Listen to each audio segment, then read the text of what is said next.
নমস্কার বন্ধুরা, আজকে আমি পাট শাকের রেসিপি করতেছি। একটা স্পেশাল রেসিপি পাট শাকের। ছোটো মাছ দিয়া, গঙ্গার ছোটো মাছ দিয়া আমি পাট শাকের রেসিপি করতেছি। পুরো ভিডিওটা দেখুন আমি কী করে রান্না করি। আমরা এখন মাছটা কেটে নেব, শাকটা বেছে নেব।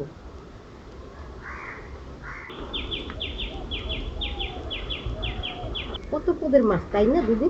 হ্যাঁ, দেখেন মাছ কত পদের হয়। এর ভিতরে দেখেন কয় পদ আছে। হ্যাঁ, এর ভিতর 3 পদ ফেসা মাছ, তারপরে ইলশা গদা, তারপরে শেষে আরে ভাঙা। তারপরে একটা আছে এই যে কোথায় একটা দেখলাম শুনো, তাই যে এই যে চুনো মাছ দেখছেন। এর মধ্যে কত নদীর পদের- মাছ তো কত পদের মাছ, ছোট মাছ। নদীতে নানান পদের মাছ চলে, তাই না? মাছটা আমার কাটা হয়ে গেছে প্রায়। এখন আমি মাছটা ধুতে যাব। আমি পাট শাকটা বেছে নিচ্ছি দিদি। এই মনে হয় দুটো আলু আছে, আলু দুটোরে পোড়া দিই, বুঝছেন? হ্যাঁ, আর এই পাট শাকের এই যে রেসিপিটা করবো, করেন, হ্যাঁ আলু দুটো পোড়াবেন। হ্যাঁ, এইভাবে শাকগুলো বাছতে হয়। যদি বয়স্ক শাক হতো তাহলে এই যে যে শীতটা, এই শীতটা এইভাবে ফেলে দিতে হতো। কোন কোন শীটটা ফেলতে হয়?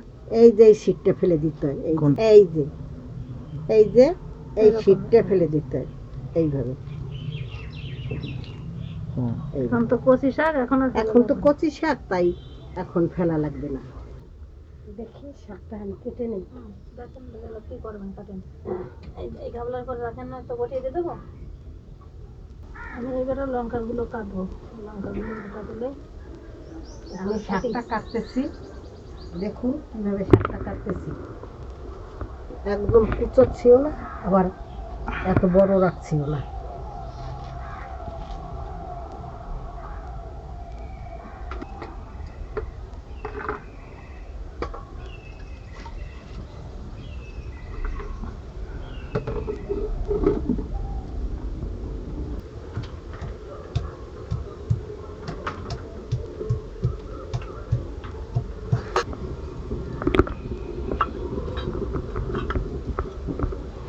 হলুদ গুঁড়ো দিয়ে দিচ্ছি। মাছটা আমি ভালো করে মাখিয়ে দিচ্ছি। এই মাছটা কত ভালো, খুব সুন্দর মাছ।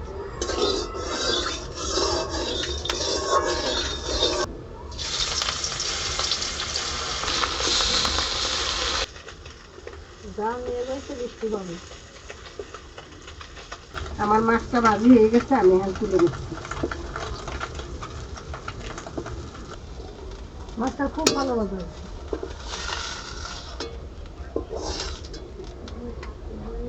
হ্যাঁ, তেল সবসময় তেল কম খাওয়া ভালো। না যদি কম তেলেই রান্না করে সবসময় ঠিক। আমিও তো করি, তাও মাঝে মাঝে বেশি হয়ে যায়। আমি রাঁধুনি শাক দিয়ে দিচ্ছি, আমি রসুন দিয়ে দিচ্ছি,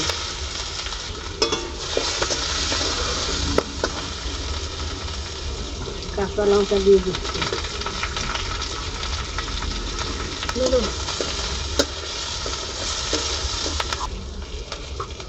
পেঁয়াজ দিয়ে দিচ্ছি,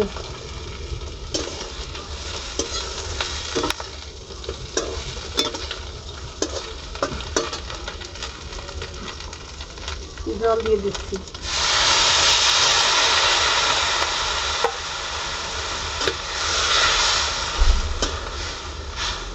আমি নুন দিয়ে দিচ্ছি, দিয়ে দিচ্ছি। একদম মশলা কম, ভালোই রান্না।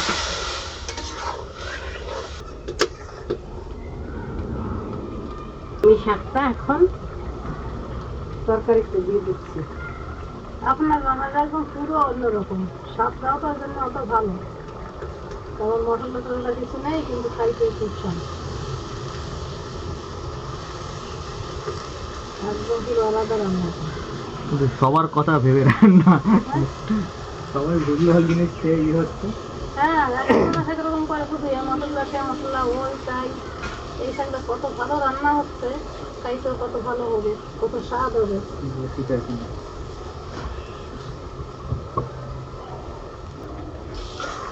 সবাই তো একরকম রান্না করে না। আপনার রান্নাটা কিন্তু সে দেখবেই না কেন খুব একটা পছন্দ মতো রান্না, খুব ভালো।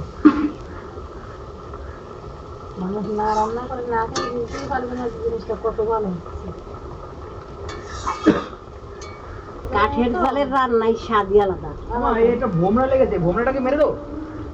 না কিসে বুমরা লিখতে? এই যে গাছের পাতায় এসছে না বুমরা বুমরা কিছু করবে না।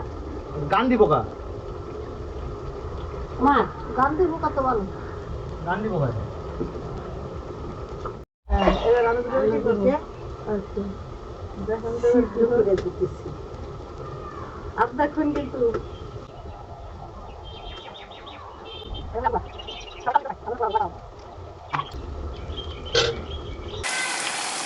কেমন আছে আপনার তেল?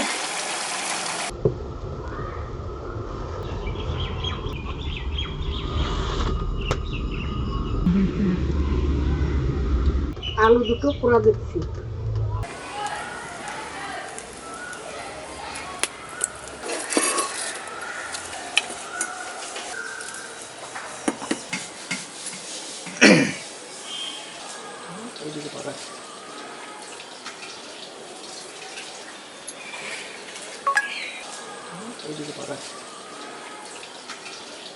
লঙ্কা দিয়ে দিচ্ছি।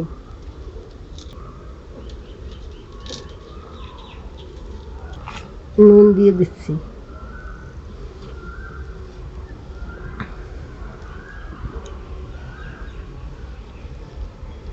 পেঁয়াজ দিয়ে দিচ্ছি।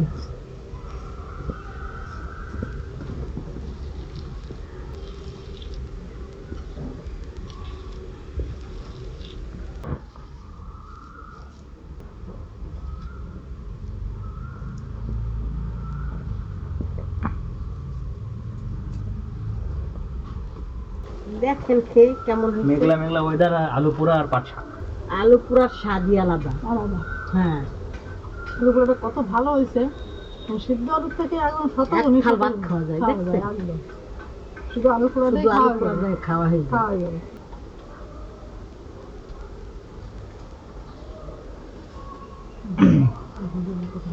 পাট শাক তো আমার এমনি হেভি প্রিয়। আরেকটু এই একটুখানি খাওয়া কেন, বেশি করে খাওয়া পাট শাক। পাঁচশাক অনেক দিছে, কতটা দিচ্ছে টাকা তো অনেক পাঁচশাক।